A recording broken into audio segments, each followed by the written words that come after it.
Stanford University.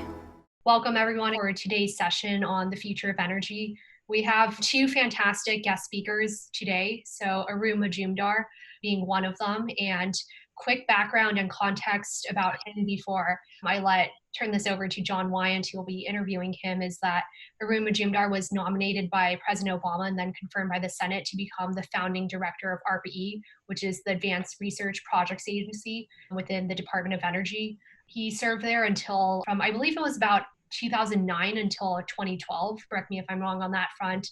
And during the final year where he served there, he was also acting under Secretary of Energy, as well as a senior advisor to the Secretary of Energy. He also held the position of Vice President for Energy at Google, and most recently has been a faculty member at Stanford, as well as the co-director of the Precourt Institute here on campus.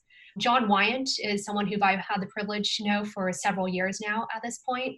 His research has received multiple different awards and recognition, one of them being honored for the Nobel Peace Prize in 2007. It was awarded to the IPCC, the Intergovernmental Panel on Climate Change, of which he was recognized as a major contributor for that.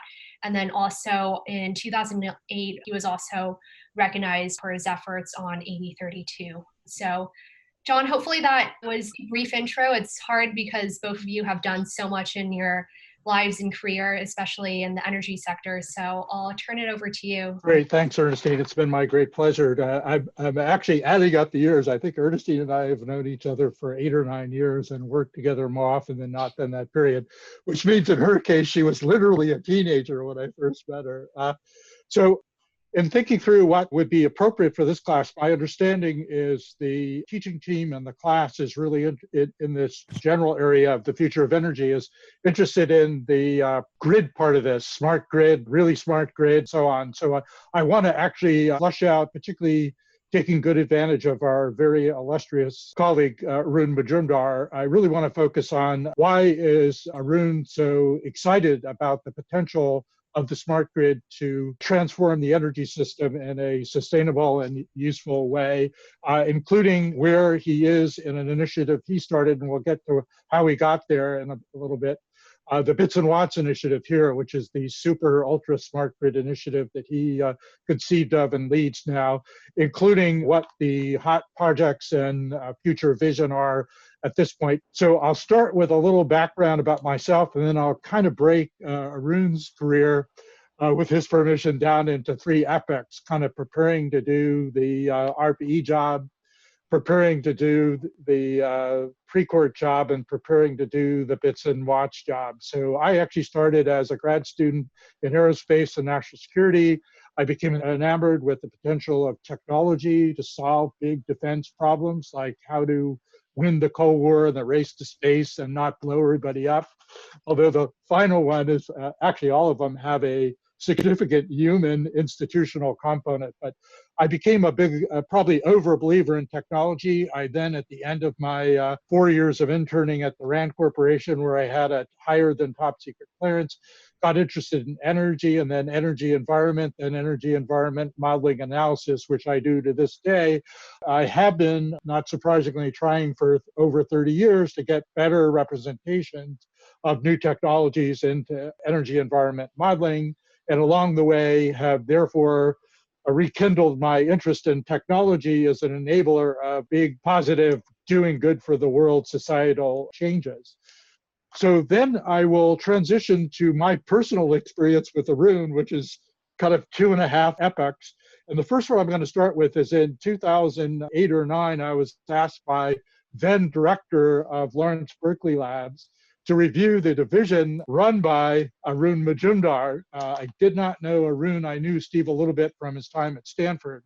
So the idea is I was going to be on a review panel for this big, huge, very impactful division that I had known already well at Lawrence Berkeley Labs, which does appliance efficiency standards, actually electric systems modeling and grid analyses, and international energy programs, and a few other things. Unfortunately, by the time we actually got there in early 09, or sometime in 09, Steve had left to be Secretary of Energy, and Arun had left to go become the first head of ARPA-E, as Ernestine reported. So I guess I would like to ask Arun how you got to that point and why you made the move from your very successful research career on fuel cells and nanotechnologies down the hill at UC Berkeley and decided to make the move up the hill. And then alongside of that, at least at this point, why you made the jump with Steve or in spite of Steve or beside Steve to take on the ARPA-E founding directorship in 2009. Arun.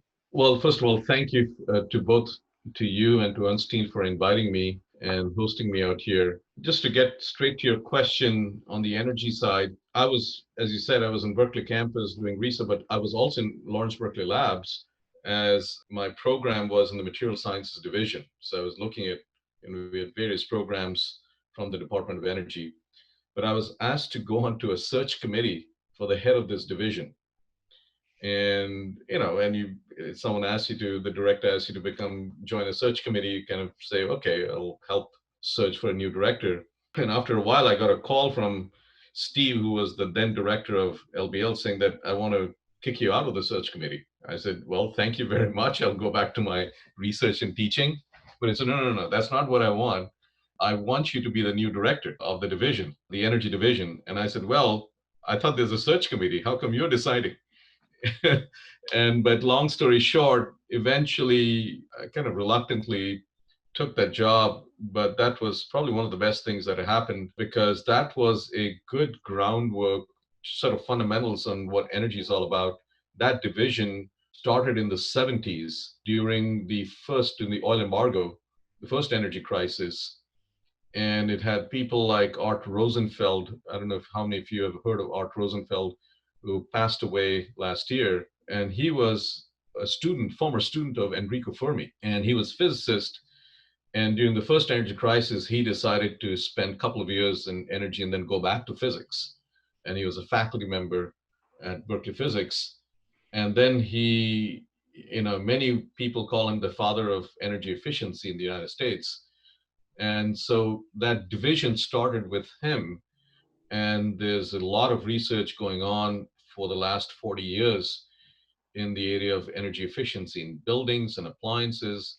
And the battery program, the DOE battery program was headquartered in LBL at that time under this division. So it was a huge learning experience, but it's really about why I took that up is really because Steve Chu had moved from Stanford to come to Berkeley as both a faculty member on campus and with the LBL director. And he kind of took it upon himself to change the direction of LBL, Lawrence Berkeley Labs, and to address energy and climate issues.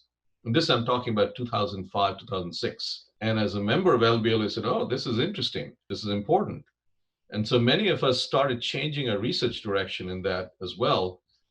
And so I didn't want to take up any administrative job, but it was looking at Steve Chu and the amount of effort he was putting in and the commitment he had on this, I said, okay, it'll be interesting working with him in trying to get the energy and climate issues really rolling in Lawrence Berkeley Lab. So that's how I got involved.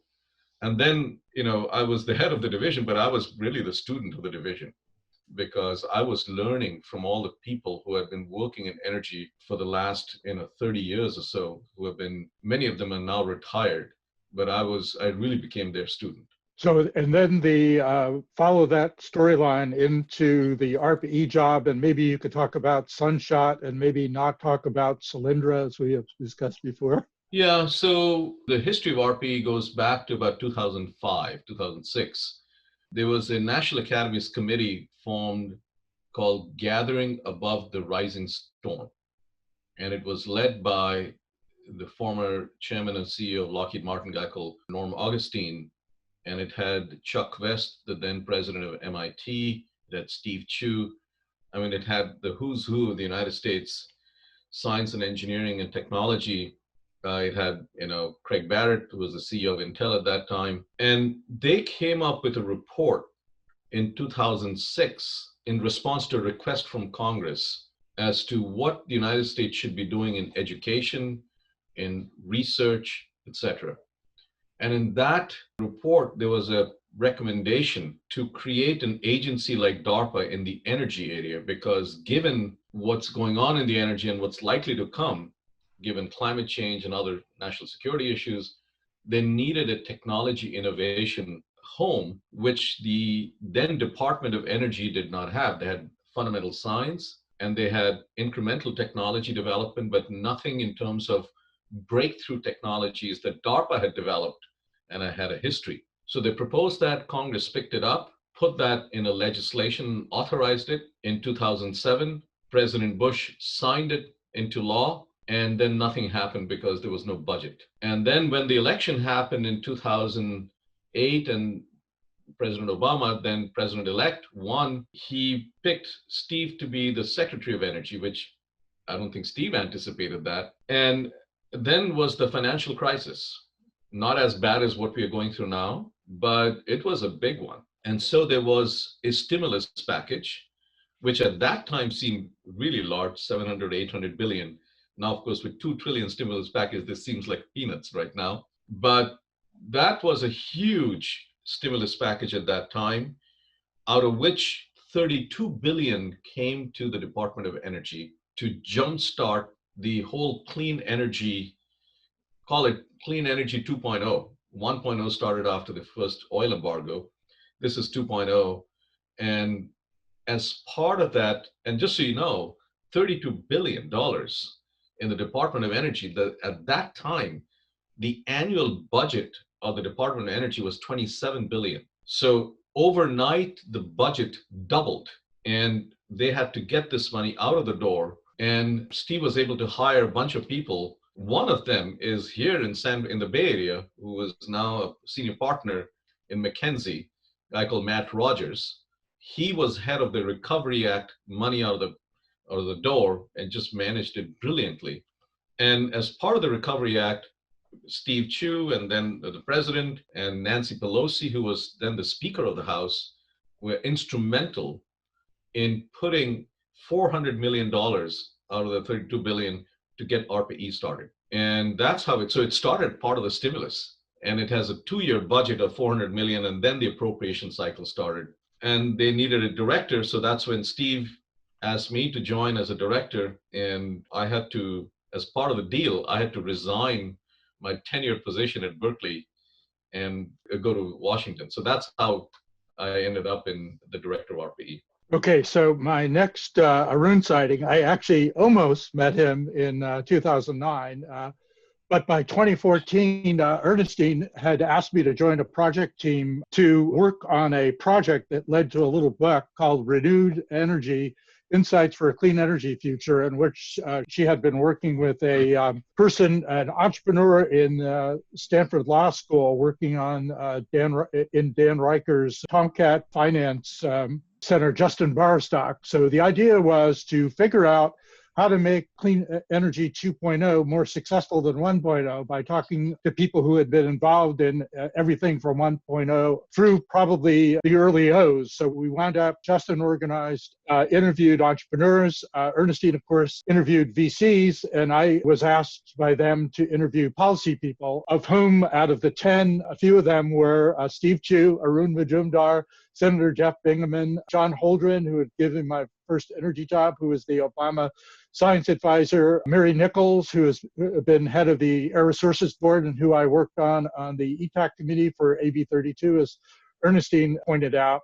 And as we got into this work, I was, of course, quite interested in what the policy people would say and the interaction between the public and private sector in particular, which has been kind of discussed, maligned, much maligned, and then discussed again. And I'd say, if I could just summarize a few things, there were some finance and marketing things that we thought people could do better. But one of the big problems we found was there seemed to be in all the arc from CleanTech 1.0 to the 2010 time period, say, an issue with oftentimes government people trying to pick winners in the marketplace and VCs and entrepreneurs trying to do R&D projects, which might work in the IT sector or the app sector, but because of the very heavy cost of the R&D in the physics sector, actually doomed a lot of startups in the early O's to failure. And it seemed to be, reading the literature and the interviews, that there was a gap between the research done in government labs or government supported labs and the venture sector. And one of the things we had thought about, even before we knew about ARPA-E, was something like a DARPA to kind of plug that gap. And so in 2014, I actually finally met Arun, and he had then left the energy department and was VP at Google for Google Energy.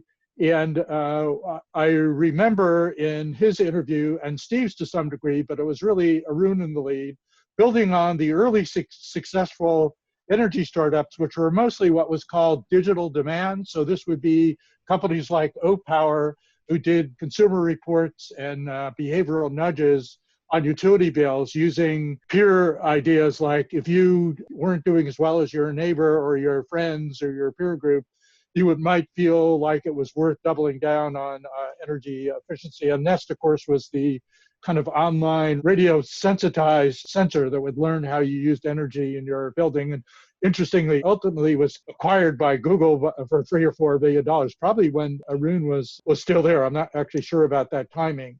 So we did, at the same time, get a big push from Arun, and to some extent Steve, but mostly Arun, on you guys seem to be hearing from people and focusing on energy demand and energy supply. And we think, there's a huge role for innovation in the connective tissue between the two, which people have generically called the electric grid, the old grid, the smart grid, the really smart grid, and so on. So I'd like to ask Arun what was going on in his mind from leaving ARPA-E and Undersecretary of Energy through Google, and then arriving at Stanford and starting the Bits and Watts program here, which we want to get back to. So just to, by the way, this goes back to my days in the Department of Energy, both at ARPA-E and the Undersecretary role.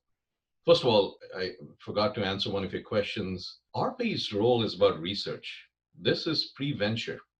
This is about, if you look at the development of the internet or the networked computing, what DARPA did, the guy who got that started, it started in 1968 in DARPA, and the real push came from a guy called Vint Cerf, who was a faculty member at Stanford, and then went to DARPA to do the research that led to what is now TCP/IP. There was no industry involvement at that time. They just wanted to make sure that one could do network computing and do distributed network computing. And so this was, now what is TCP/IP? There's a lot of research behind it. So the goal of ARPA-E was to do the fundamental research for breakthrough technologies, which is not incremental, but that needed fundamental research, both science, engineering, everything. So that was ARPA-E. Whereas, you asked about Solyndra. Solyndra was a project where the technology risk was there, but it's a project finance thing. It was completely different, thankfully.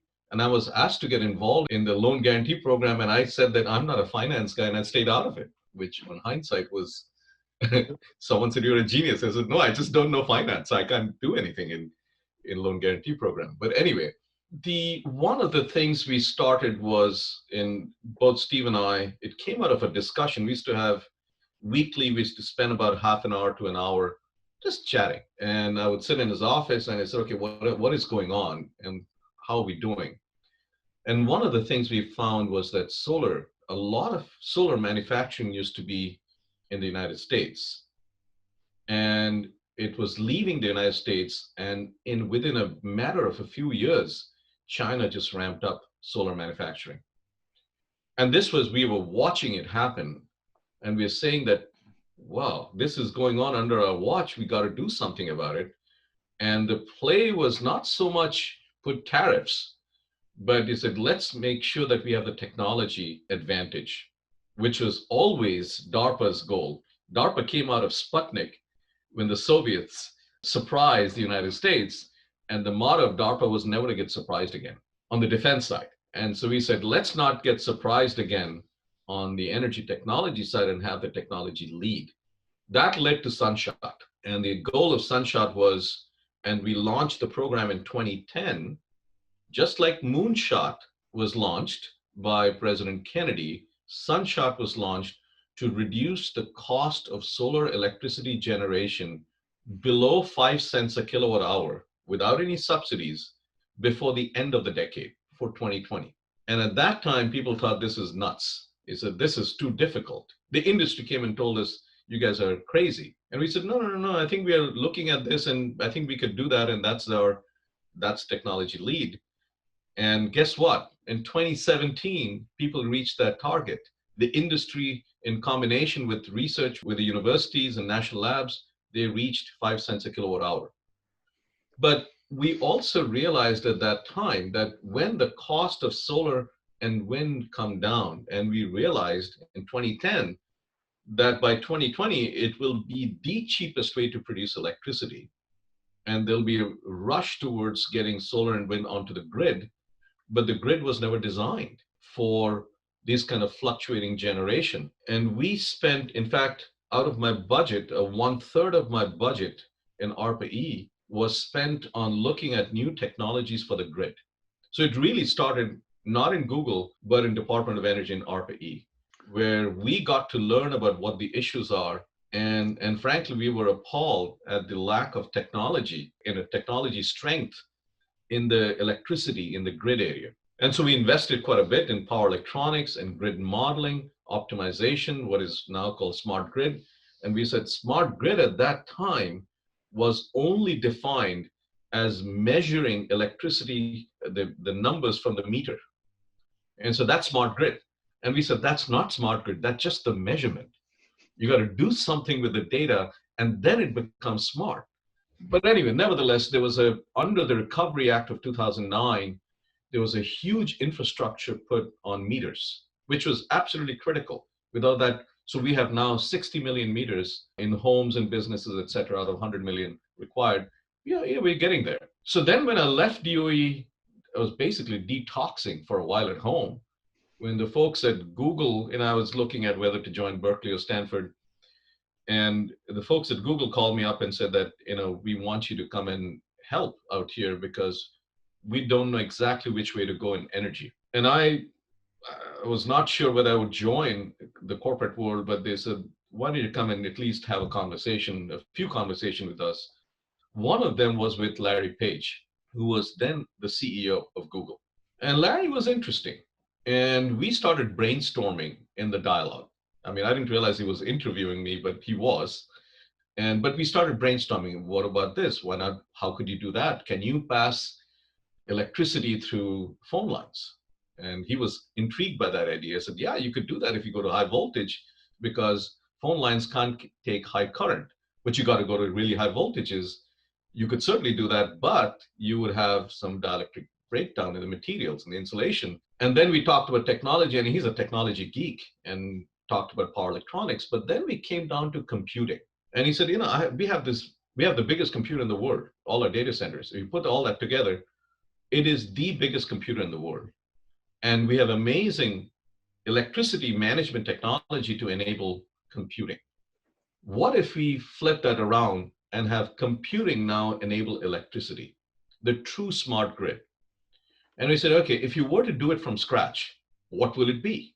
And that is, if you assume there was no grid, and if you wanted to start a grid today with all the computing power that Tesla and Edison never had, what would that be?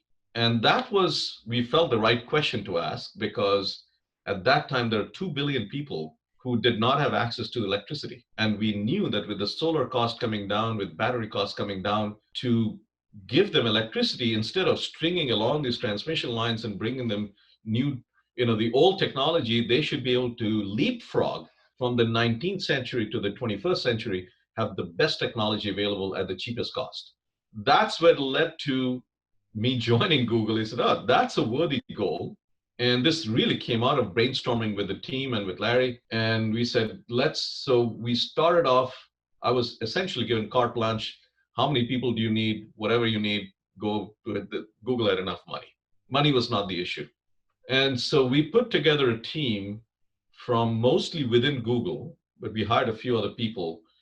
And we started a project called the Bug Project. They had nice names within Google. And the Bug was the bottom-up grid. Instead of the top-down grid that is being done today, how about if you start the grid from bottom up in places where there is no grid, where you would want to form a microgrid, but you want to do it in a way that a 10-year-old kid should be able to connect, just like daisy chain, some extension cords, but do it in a way that is so safe that a 10-year-old kid should be able to put together, and it should all recognize each other and it should work. And it should work in such a way it's so fault tolerant that the idea of getting someone to repair it should be eliminated. That was the target. And so we developed the technology and we realized the value. I had no idea about the value of data till I joined Google. How you manage data, how you do, how you do distributed computing, when you do a Google search, what actually happens behind the scenes, how it goes to multiple servers, broken up into different questions, and they all come together, something called MapReduce. I don't know if some of those of you computer scientists would know this. So that I've realized the value of data and the digital world.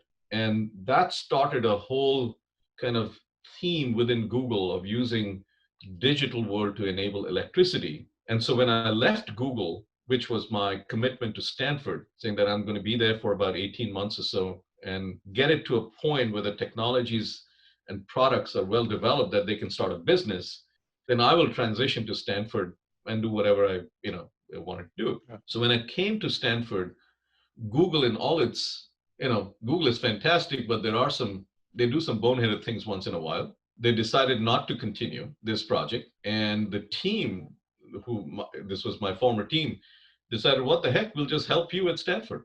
And we like to be involved in that. So then when I came to Stanford, I got Steve Chu had already joined. We used to have every 2 weeks, we used to have gatherings to discuss what we could do, not just in Google now, with the entire electricity community ecosystem around the world. And we got Ram Rajagopal and many other folks together to talk about what we could do. And that's what led to Bits and Watts. So it's a long story, but that's kind of the historical context of that. So now I think we have a pretty good idea of where the vision came from and why you're so passionate about it and extending it. So could we now move to kind of play it forward? What's the most exciting things going on at Bits and Watts today? And even beyond that, what do you think might be possible in the next 5 years or so? Well, there's several things going on. The idea of Bits and Watts is to use the digital technology to enable supply and demand to communicate with each other. Because the only way the demand and supply communicate today is by frequency, right? Because you got to go back in history and look at what Tesla did. And so Tesla was pushing the AC grid. And what happens in an AC grid when you have turbo machinery producing power is that when I turn on a switch and turn on a load, how does the generator know that there is a load turned on, that the generator needs to turn up? And the only way to know that, and this is 1920s, late 1800s and early 1900s, the only way for them to know that is by frequency, because you're running at 60 hertz. And if you do the math, if you take the speed of light divided by the frequency, you get the wavelength, right? Any electromagnetics, you get the wavelength. So if you put 60 hertz as the frequency and you have the speed of light, you'll find that the wavelength is larger than the United States. Okay, which means that if there is one common frequency that you would have over an expanse of 2,000 miles. So frequency became the communicator between load and supply. But of course now we have many other ways to communicate, because what the problem with frequencies doesn't tell you where the load has come up from. It just tells you there's load and you got to crank up generation. And so the idea was in Bits and Watts is to say that are there other ways of communicating? Now that we are the cloud, you can have much more fidelity in the information, and you can enable the demand to follow the supply.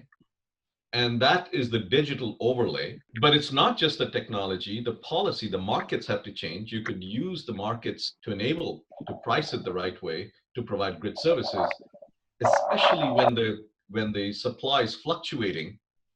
You need to be able to figure out how to manage the demand. So that's really how it came about. So there are many projects in that way. I'll tell you, one of my students, my joint student with Ram Rajagopal, is doing, which is fascinating. And it's really the students came up with the idea. What we found that we are putting solar panels all over the country, not just in the United States, in China and many other places. What people don't know, and we did not realize it, is that they don't know where the solar panels are located, in which part of the grid they're located on. The utility does not know that. You go to Southern California Edison and PG&E, they don't know. The Cal ISO, which manages the grid and maintains the 60 hertz frequency, they don't know where the solar panels are. So one thing that the student came up with is that, you know what, you get these, if you go to Google Earth, you get all the satellite images. And the United States has got, the contiguous states made up of billions of tiles of images of the United States. And you can actually, if you look carefully, you can spot the solar panels, but you can't manually go through billions of tiles to find where the solar panels are.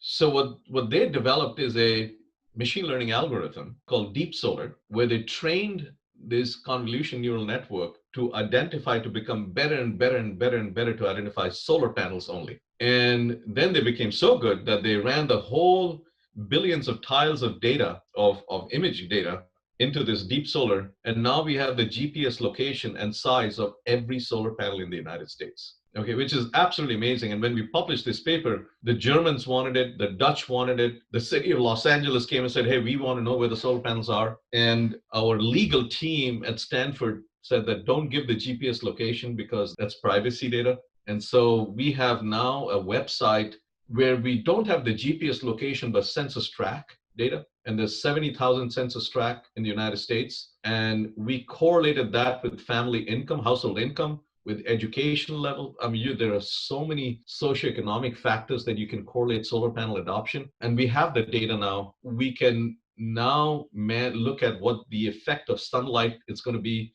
on the local grid, which is really important. And the same student now, in fact, he just passed his qualifying exam yesterday. He said, okay, if you could do solar panels, then someone else can do wind turbines.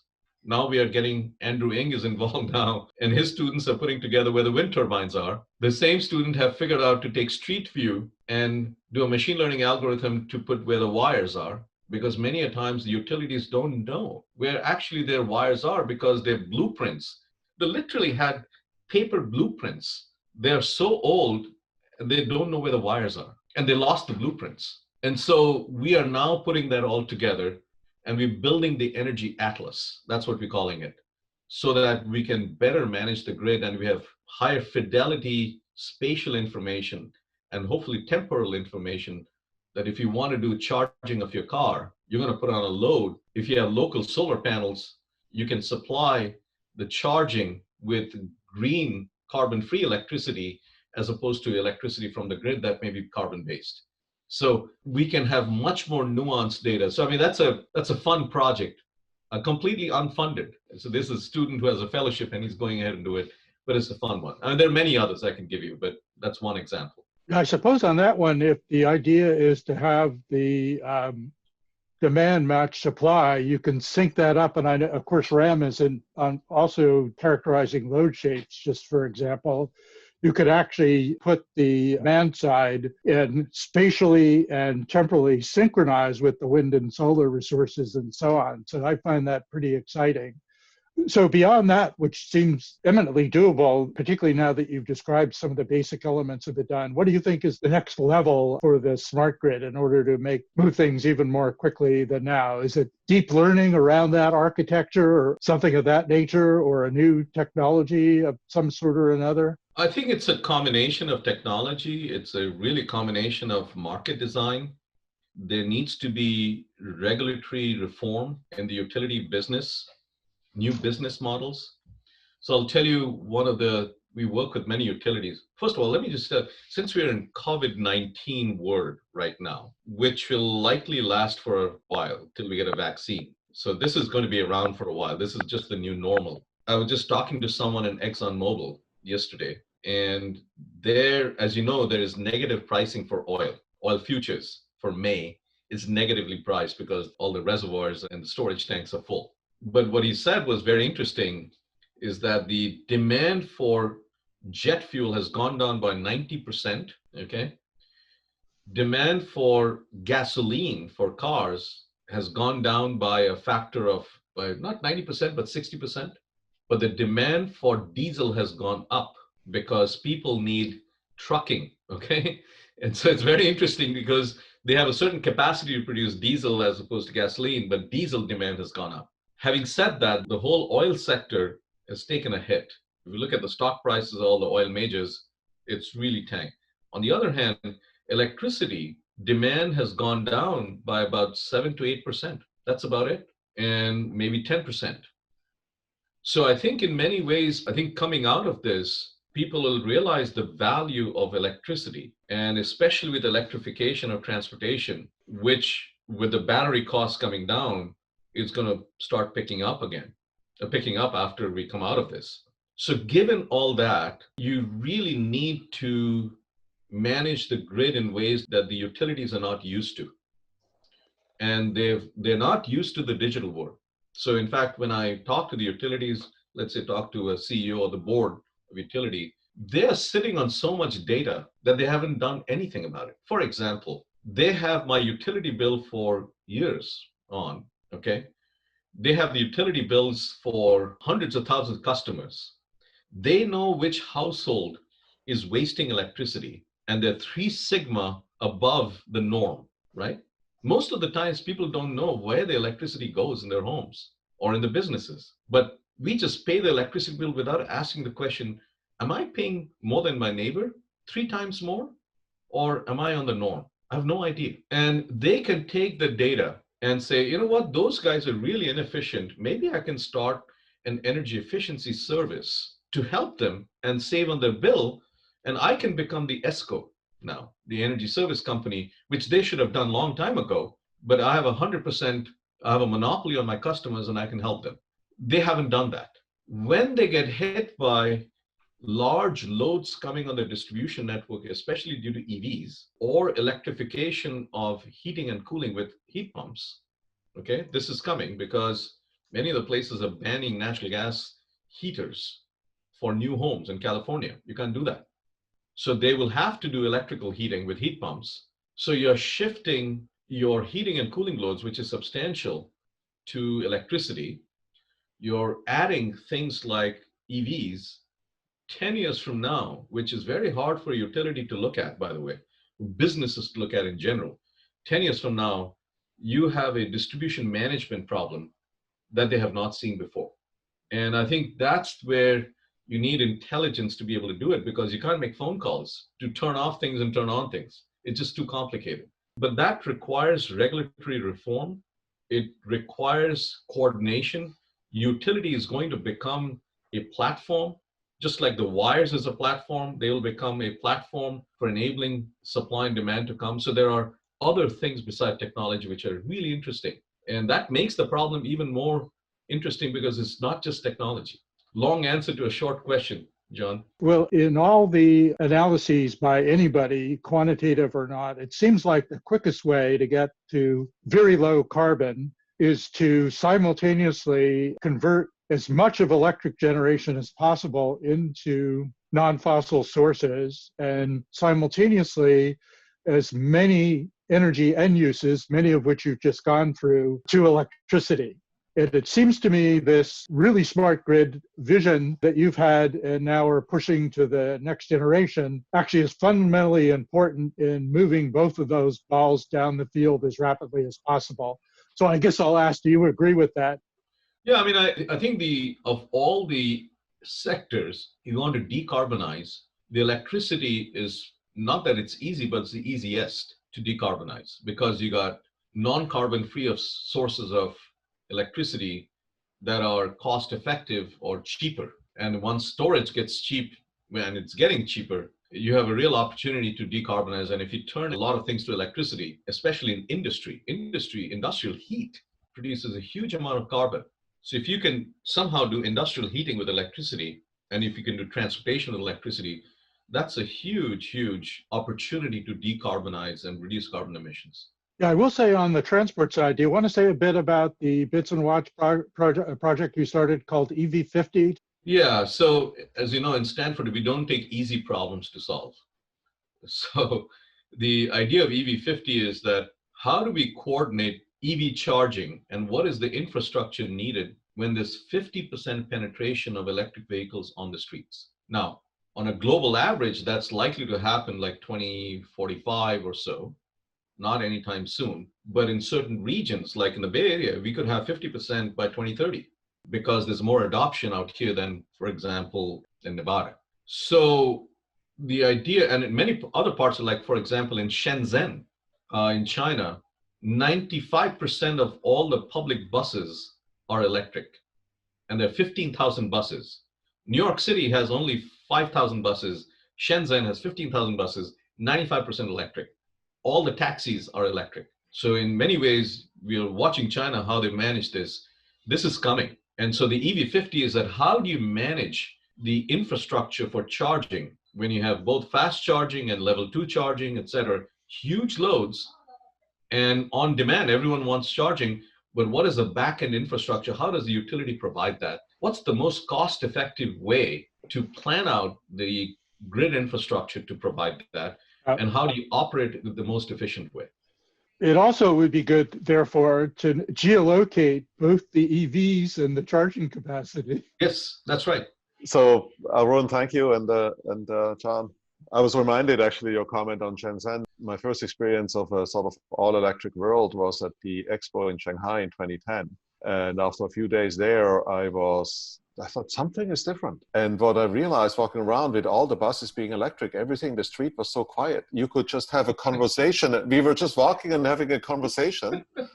But then I thought, if I walked in New York City or in San Francisco and the bus starts up and then you stop the conversation for 10 seconds, right? Or you start yelling, right? And so anyway, don't want to get sidetracked here. There's a couple of questions that seem to be the most popular one. The first one is, I hope you cover the question of how dramatically cheap oil prices, it looks like may persist for a while, will affect the demand for electric cars. So what are your thoughts there?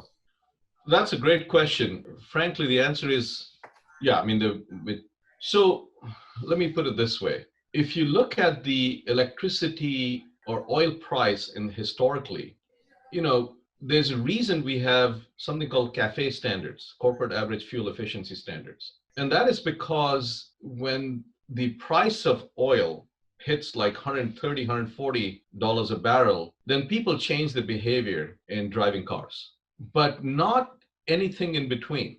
If it's less than that, which means the demand is not that elastic. And so changing the price of oil a little bit here and there has not really changed the behavior as much in terms of demand, which is why we needed corporate average fuel efficiency standards that is so important to reduce emissions and reduce oil consumption. So I think cheaper oil will certainly have an effect in what people buy in the near future. They may buy bigger cars and all that, but not, I think it's going to be difficult to nudge electrification or transportation too much because the price of batteries are also coming down. And the price of the batteries used to be $1,000 a kilowatt hour in 2010, and it is approaching $100 a kilowatt hour now. Okay, in 10 years, it's come down by a factor of 10. And most of the cost of the electric vehicle is the battery. And the maintenance is so much lower. You don't need other fluids. The only other fluids you need is your windshield wiper fluid. That's it.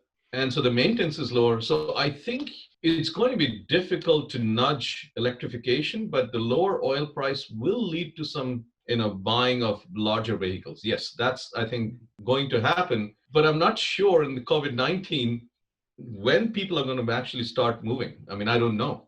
And by that time, what the oil prices would be is difficult. See, the oil prices came down because of two things. One is the demand went down because people are not driving. The second is this spat that Saudi Arabia and Russia had, okay? So that one led to overproduction, and you had a double whammy that brought the price down, okay? This is before the negative pricing, and that was difficult to handle for many of the oil and gas companies. Yeah, I could add two things quickly. One, to totally reinforce Arun's point, the cost of fuel is a relatively small percentage of the cost of owning and driving a vehicle. Another one, more forward-looking, is most of the market research has shown that once people get in an electric car and once people start using electric cars, they think of all kinds of things they can do with that level of power on board that they can't do otherwise. As Ernestine knows with her recent thesis work, most people think it doesn't make sense to consider autonomous vehicles without them all being electric.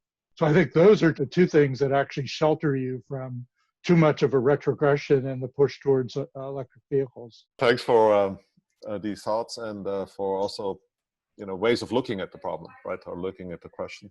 The second popular question is what's happening with the bottom-up grid project to bring electricity to everyone on the planet? Is there still effort going on there? Is that Not in Google. I think there are a lot of other companies, startup companies and all, that are developing technology. In fact, one of the good things that Google did was to make the IP available to everyone. And so many of the folks who were in Google, in the team, left and joined other companies. I think there are a few companies in the Bay Area that are developing, and they took the technology with them, and this microgrid technology. It turns out right now, technology is not the issue. The biggest barrier for microgrids electrification is the two things. One is financing, and to create new business models, the governance structure is very important. So it's, thankfully the technology is not the issue right now. And so, but the technology is there. So that's how it has progressed. Some of the technology that we developed at Google has gone back to the data centers, because data center is like a grid. They have batteries, they have management issues, and so some of it has gone back. Some of the people have gone and joined what is called the technical infrastructure team within Google, which is all the data centers and everything. Also, I know from personal friends, Ernestine and I have a mutual friend, Google X has spun off a lot of startups, I think, that are trying to pursue some of these ideas, like DeepMind Energy is one that we know about. Actually, this was kind of a good setup for quite a series of questions that connect to your answer. And one is there a role of bottom-up grid in today's existing grid systems? And I think you started to allude to that. Yeah, so one of the things we did, even though we started off as the bottom-up grid to electrify those places in the world that did not have electricity, when we first demonstrated the technology, so Larry came in and looked at that and congratulated us. There were a lot of high-fiving and things like that. But then one of the things he said is that before we go and deploy this technology in other parts of the world, can we debug the technology in products that we could use in the United States first? And that came around because of his experience in Android operating system. The Android operating system now, it's the most prevalent operating system for smartphones around the world. It's not the iOS, it's really the Android. But Android was very buggy initially, so they kept it here and they made it better and better and better and better. And then they kind of made it available for the whole community. And so he said that why don't we first start the businesses and products and business in the United States? So that was our focus then. And the idea was to really develop the microgrid technology. So one of our first product that we were going to develop was to have a box at home that is a plug and play system that you can literally take the output of your solar panel and just plug it in. It'll recognize it. It will then take your, if you have an electric car, you can just drive into your garage and it'll be charging, and you don't have to say level 1 or level 2. You got to make it in a way that a grandma should be able to do this. I mean, grandma doesn't know level 1 or level 2 charging. What they should instruct the system is that make sure that my car is fully charged by 7 a.m. tomorrow morning. That's it. And so it should adjust the power level accordingly, according to the battery. So essentially, it would manage the whole power system for a home, and it'll be networked to the cloud so that now we can upload software updates, just like Tesla does for the car. You could upload to the home, and we can provide home services. That was the product. Now that the battery costs are coming down, people are going to get EVs, the solar panel costs are coming down, there should be an electricity management system at home that you can manage for around the country. That was the product. So that we are seeing elements of that coming in, but I would say that we were thinking about it in 2013, so that by now this product would have been ready inside homes. Kind of related to that, a bit broader, is the question, unlike other industries, it seems that the energy industry is held back by more fundamental technologies. And where do you see innovation heading within the current technology framework? I think you already alluded to a few directions here. I think the technology, there are a lot of technology needs, but technology are likely to face some headwinds if the markets are not changed, if the regulatory framework is not changed, because right now, if you look at a utility, there's really no incentive to innovate. They make money on return on investment on assets that they put on the ground. I mean, I don't know how much, John, you've gone into, Martin, you've gone into the electricity, how the utilities work.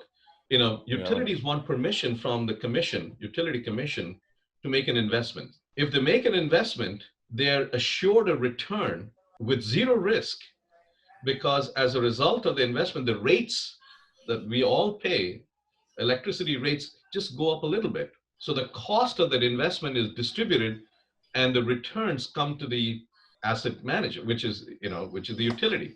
So what is the incentive for the utility? To keep investing, because they'll get the returns. But as a result, the retail rates that we all pay is going up. Whereas because of natural gas prices and electricity prices from solar wind, the wholesale prices are going down. So there's a big gap that is happening that is going to be filled by someone else. So there needs to be a huge reform in the whole business model and the regulatory frame of utilities, which will allow it to innovate, to provide new services that do not exist today. So I think technology is important, but if the rest of it does not happen, technology could go nowhere. Yeah, a bit related to that is this question here. Innovative financing options are available to support renewable energy over fossil fuels and make renewable energy affordable. However, we fail to address the disposal issue for solar panels and wind turbines. What kind of leadership do we need to address affordability and disposal? Yeah, so solar panels is less of an issue than batteries. I mean, batteries have other materials. The solar panels, mostly made of silicon and glass, pretty benign materials. There's cadmium telluride solar panels, which are not put on homes, but out there in the utility scale, large scale solar, there's cadmium and tellurium issues that we need to take care of. But the bigger issue, both from a supply chain and potential environmental impact, are what goes inside a battery. And that is worrisome. In fact, at Stanford, we started an initiative called Storage X, which is led by Will Chu and Each Way, and it has a lot of people involved. And part of the issue is not only look at how do you reduce the cost and increase the performance of batteries, but how do you take care of the recycling issues? And because there is a shortage of cobalt and nickel and other things, but there is also an issue about toxicity in some of the electrolytes that are used, and other risks like fire, et cetera, that we need to take care of. So it's a big issue. So maybe one more question, kind of a big question. How quickly do we need to transition away from carbon-intensive energy? And how feasible do you think that is? I know this is a question everybody asks, but let me throw some numbers at you. Yeah, and also maybe how we should think about this question as well. Well, let me tell you, this is the way I think about it. We are at a global average temperature rise of about 1.2 degrees from the pre-industrial levels. Okay, we have put out about 2,000 billion tons of CO2 in the atmosphere. And the lifetime of CO2 is several hundred years. So the CO2 that was put out by James Watt from his engines is still there. Okay. So with 1.2 degrees temperature rise, we are seeing weather extremes and many other consequences, sea level rising, and this is only going to accelerate. If you are to keep our global average temperature rise of 2 degrees, which is the Paris Agreement, the question is, how much headroom do we have of CO2 emissions? That's the budget that we have left with. Mm-hmm. And that's about anywhere from 1,100 to 1,400 billion tons of CO2, gigatons of CO2, right? So how much are we emitting? It's about 40 gigatons of CO2 per year today, and it's increasing over the years. So if you do the math, we have roughly about 20 to 30 years left till we reach 2 degrees. Beyond 2 degrees, there are some tipping points that we are likely to hit in the climate. There is no reversibility there, okay? Forest fires in Africa and Amazon, which if they start burning, there's no going back, okay? The polar ice caps melting, changing the albedo, and the light then hitting the water being absorbed, and that's a tipping point. And so 2 degrees, between 2 and 3, especially when you reach 3, you have a problem. So we really have the next 20 to 30 years. So the students in this class, in your lifetime, you may well hit this, this point if you don't do anything in the next 20 to 30 years. So that's the time scale that we're looking at. There's an urgency in this problem. I would say we're counting on you guys to fix this problem, but I think in Arun's case and mine, we're quite willing to help you do that, or at least launch you in that direction.